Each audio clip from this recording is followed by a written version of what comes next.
Hi అండి. ఈరోజు మనం తెలుగు ముచ్చట్లలో ఇంటర్మీడియట్ 2వ సంవత్సరంలో సాంస్క్రిట్లో ముఖ్యమైన కొన్ని అంశాల గురించి చర్చించుకుందామని ముందుగానే చెప్పాను. అయితే అందులో భాగంగా ఈరోజు పద్య భాగంలో కుముద్వతి పరిణయః అనే పాఠ్యభాగం యొక్క సారాంశాన్ని నేర్చుకుందాము రండి. ఈ సారాంశాన్ని కుముద్వతి పరిణయః అనే దాన్ని రచించినది మహాకవి కాళిదాసు. ముందుగా పరిచయం తెలుసుకుందాము.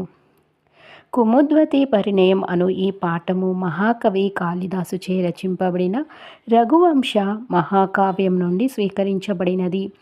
మహాకవి కాళిదాసు కుమార సంభవము, రఘువంశము, మేఘ సందేశము అను 3 మహాకావ్యములను, ఋతు సంహారమును లఘుకావ్యమును మరియు మాళవికాగ్నిమిత్రము, విక్రమోర్వశీయము, అభిజ్ఞాన శాకుంతలము అను 3 నాటకములను రచించెను.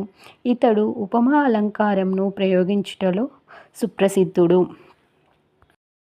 వైభవంతో ప్రకాశించుచున్న అయోధ్య నగరమును పాలించుచున్న శ్రీరామ అగ్రజుడగు కుశుడు సంపదలయందు దేవేంద్రుని మరియు కుబేరుని మించియుండెను. ఇట్లుండగా గ్రీష్మకాలమునందు పగలు మరియు రేయి ప్రణయ కలహము పొందిన భార్యాభర్తల వలె ఒకరికై ఒకరు ఎదురుచూచుచుండిరి. అట్టి గ్రీష్మకాలమున చల్లదనమునిచ్చుటచే చంద్రుడు ధ్యానములు చలువ పందిర్ల వంటి సౌకర్యములను కల్పించుటచే కుశుడు కూడా ప్రజలకు ఇష్టులై ఉన్నారు.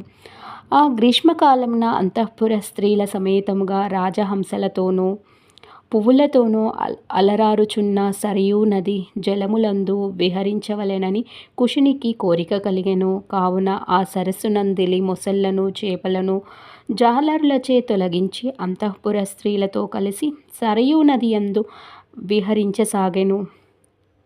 ఇట్లు అంతఃపుర స్త్రీలతో జలక్రీడలాడుచున్న కుశుడు ఆకాశమందు అప్సరసలతో జలక్రీడలాడుతున్న దేవేంద్రుని పోలి ఉండెను. రాజ్యంతో సమానమైనది అనేక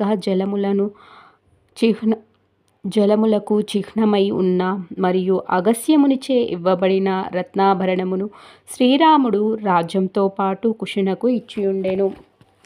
అట్టి ఆ రత్నాభరణము జలక్రీడా సమయమున కుశునికి తెలియకనే నీటియందు పడిపోయెను. అంతఃపుర స్త్రీలతో కలిసి ఆనందంగా జలక్రీడలాడిన కుశుడు తీరమున గల గుడారమునందు ప్రవేశించి పరిశుభ్ర వస్త్రములు ధరించుటకు మునుపే తన బాహువునందు దివ్య కంకణము లేకయుండుట